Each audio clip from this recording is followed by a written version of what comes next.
only you, me, and the music.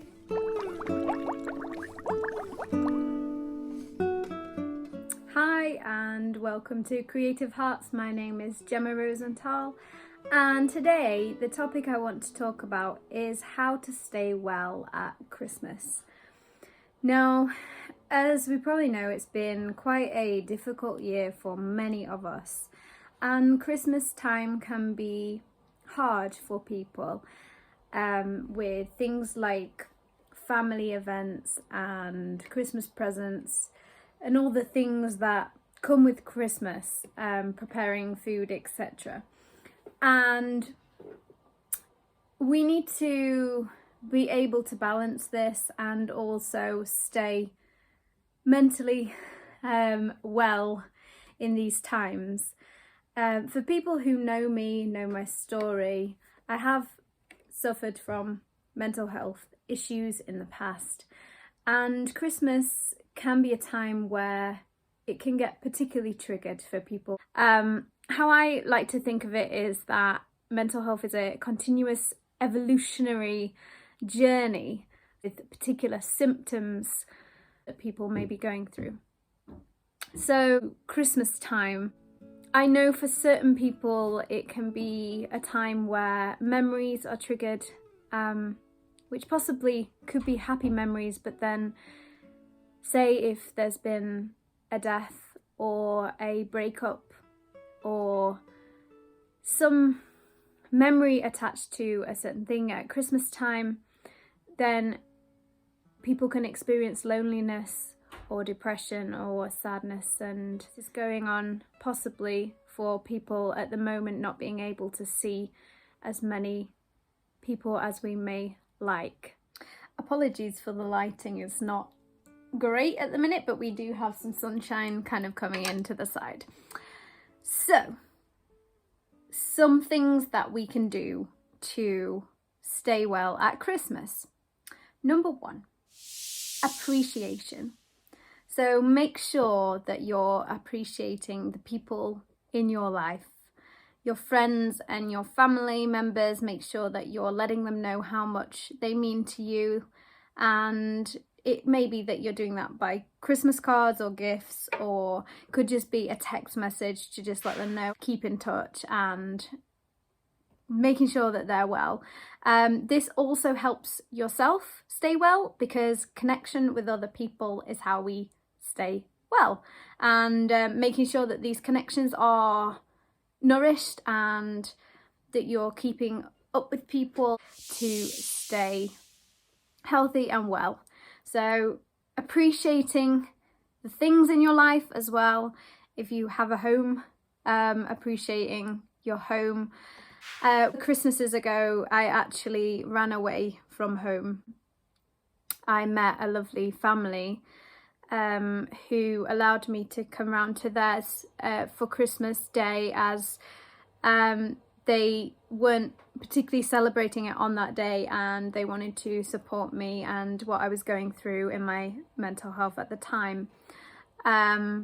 Just the kindness and generosity of that family really meant a lot to me, and it's not something I've talked about before, and I'm just aware that so many people are going through things that we have no idea, and just keeping in touch and perhaps donating to a charity that supports people who may be homeless or don't have a home this Christmas. Things like that, which moves me on to the second thing, which is giving. So make sure that you're giving something this Christmas. Now, for some of us, we might be like, well, I perhaps don't have money to spend, or I don't, have the time to organise the Christmas presents and all that. Well, there's many ways around this, because sometimes you can give through different ways. Like I said before, you can message someone, or you can give them a call, or you can give by doing something nice for them. You know, I helped someone, my friend the other day, to put up Christmas decorations, things like that. Just giving of your generosity this Christmas. And of course gifts are lovely as well, so just make sure you're giving things like making food for people and stuff like that. This can help you stay well, because when you give, you receive, and all you need to do is make sure that you're aware of this, because sometimes we can give and think that we're not receiving. But if you allow yourself to really step into that feeling of giving, and see the joy and happiness that you bring to people, this can help you stay well. And number 3 is forgiving. So I have a book up here that I have not read, but it is a gift from someone, and I am going to read it. It says The Book of Forgiving. I mentioned that book just because I'm looking forward to reading it, and there's lots of books on forgiveness about there, so if you need to learn how, there's lots of things to help you. So forgiving is important because when we hold resentments or judgments or blame towards our situation, towards people, this can have a negative effect on our health. And it really causes arguments, problems, disagreements, depression. To tell another story of a Christmas that I had a few years ago, was after a breakup that I'd had. And obviously the time before, we'd been together, we'd had Christmas presents, and I was receiving a lot of love in that sense. And then the year after, I found myself, you know, getting quite down, quite depressed around that feeling of, yeah, I'm not with this person anymore, I'm not receiving as many gifts perhaps as the year before, or something like that.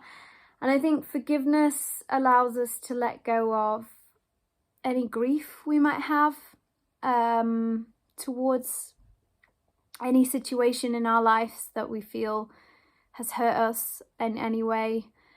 And forgiveness allows us to clear the space for the new year and to step into the new year with a fresh heart, with a fresh mind, and allow Christmas. Obviously, Christmas itself is around the birth of the King of Forgiveness, Jesus. Whether you're religious or not, we have to appreciate that Jesus brought forgiveness to the forefront of our lives, of our minds, and you know, if we can think on that, and the gifts obviously that were brought to him, and allow. I don't know. It's kind of like, it's a personal choice, obviously, how you relate Christmas, what it means to you. But there's something in remembering about forgiveness at Christmas. It's forgiving. It's forgiving. Christmas is forgiving, which I actually got from one of my teachers, Danielle Porte. So I have her book, the Fire Starter Sessions, and she has a HeartCentred program, and she talks about, I also have her journal. This one's for next year. I'm so excited. Starting for goals next year. So yeah, she names it forgiving, as in forgiving. So that, I didn't come up with that one, but I do like it. I really like that idea of forgiving. So these are some things that you can do this Christmas. Sorry, I've been moving about a little, but I think, hold on one sec, I'm just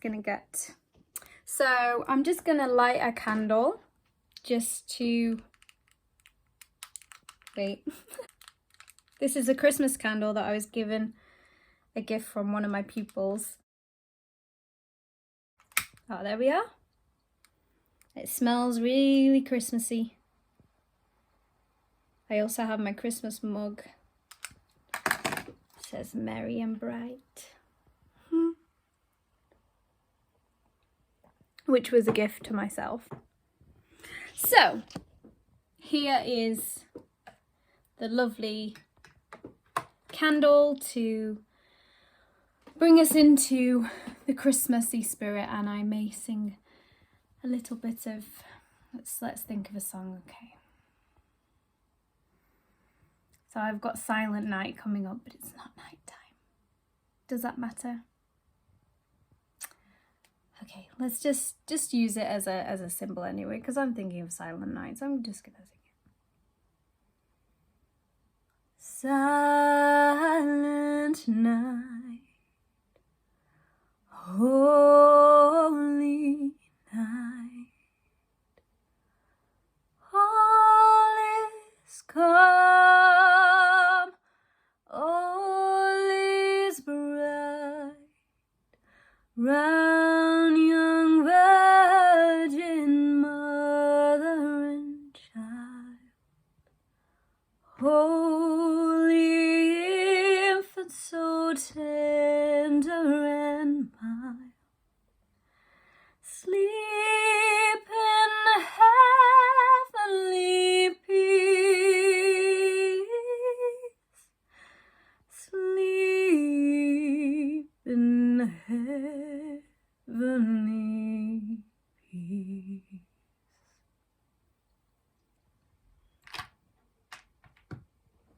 So I hope some of those tips have been helpful for you. I hope you stay well this Christmas. I have a couple of events coming up next week, yes. Creative, Calm and Confident at Christmas. I'm doing a collaboration with SWOV, which is Sisters with One Voice. So it's a women's empowerment group. So any women that feel like they need some support this Christmas, come along. Monday the 21st at 7 p.m. till 8:30. All about how we can stay calm, confident, creative at Christmas. So I will be going into more depth about that on that day, and some singing as well. And then the other event that I have coming up is I'm going to be doing a Christmas concert and conversation, tuning in with Jemma Rosenthal, which is me. And I'll just be singing some songs that I've written, and also Christmas songs like what you just heard then. So if you can join me on either of them, that will be on my Facebook. Both events are free to attend. The first one is just for women, but the concert is for anyone. It will be on my music page at 7:30 on Tuesday, the 22nd of December. Thank you so much, and please like and subscribe to my channels, Creative Hearts Coaching and Jemma Rosenthal. Thank you.